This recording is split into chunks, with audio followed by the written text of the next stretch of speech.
माननीय सदस्यगण, मैं शीतकालीन सत्र 2025 के इस अवसर पर आप सभी माननीयों को अपनी ओर से हार्दिक स्वागत करता हूं और जोहार करता हूं। घाटशिला विधानसभा क्षेत्र में हुए उपचुनाव में निर्वाचित हुए श्री सोमेश चंद्र सोरेन का इस सदन में हार्दिक स्वागत है। माननीय सदस्यगण, यह सदन केवल ईंट पत्थरों का भवन नहीं, यह वह धरोहर है जहां जनता की आशाएं प्रतिध्वनित होती है और लोकतंत्र अपनी सबसे सुंदर अभिव्यक्ति पाता है। सभा की हर आवाज में जनता का स्वर बसता है। यही से लोकतंत्र का दीपक हर दिशा में रोशनी देता है।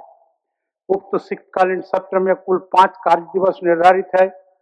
इसके बाद 8 दिसंबर से प्रश्नकाल प्रारंभ होगा और वित्तीय वर्ष 2025-26 के द्वितीय अनुपूरक व्यय विवरणी के साथ साथ विनियोग विधेयक का उपस्थापन, उस पर सामान्य वाद विवाद, मतदान तथा तत्संबंधी विधेयक का पारण निर्धारित है। 10 एवं 11 दिसंबर को राजकीय विधेयक तथा अन्य राजकीय कार्य के लिए जाएंगे तथा अंतिम दिवस 11 दिसंबर 2025 को गैर सरकारी सदस्यों के कार्यों के लिए समय नियत किया गया है। इस प्रकार यह सत्र प्रश्नकाल, वित्तीय दायित्वों, विधायी कार्यों और गैर सरकारी संकल्प का यथेष्ट समायोजन है, जिस पर हम इस सत्र में सूक्ष्मता और गंभीरता के साथ विचार करेंगे। हम सभी इस सौभाग्य के साक्षी हैं कि झारखंड ने यह रजत जयंती केवल उत्सव के रूप में नहीं, बल्कि आत्ममंथन, विकास और नए संकल्प के रूप में मनाई है। हमारे आदिवासी समाज की परंपराएं, किसानों का परिश्रम, हमारे युवाओं की ऊर्जा और हमारे खनिज समृद्ध भूगोल, संभावनशील विस्तार, इन सभी ने मिलकर झारखंड को मजबूत कदमों से आगे बढ़ाया है।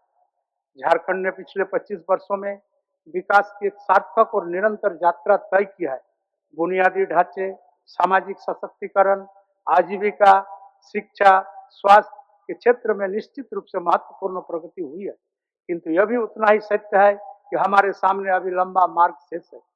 राज्य के दूर दराज ग्रामों में आधारभूत सुविधाओं का विस्तार, युवाओं के लिए बेहतर अवसर, आदिवासी मूलवासी समुदायों का समावेशी उन्नयन, प्रकृति संसाधनों का संतुलित उपयोग और सभी नागरिकों के लिए सम्मानजनक जीवन मान सुनिश्चित करना, ये कार्य अभी भी हमारी साझा प्राथमिकताएं हैं। झारखंड की संभावनाएं विशाल है और हमारी जिम्मेदारी है कि इन संभावनाओं को जनहित में रूपांतरित करते हुए विकास को और अधिक न्यायपूर्ण, सतत और सबके लिए सुगम बनाया जाए।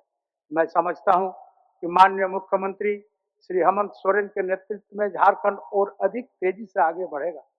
हमारा ये सदन तभी अपनी गरिमा प्राप्त करता है जब हम सब मतभेदों के बावजूद संवाद की पवित्रता को सर्वोपरि रखते हैं, लोकतंत्र की असल भावना को सामने लाते हैं।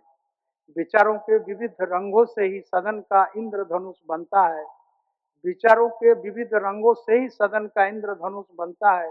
सहमति असहमति की धाराओं से ही शासन चलता है।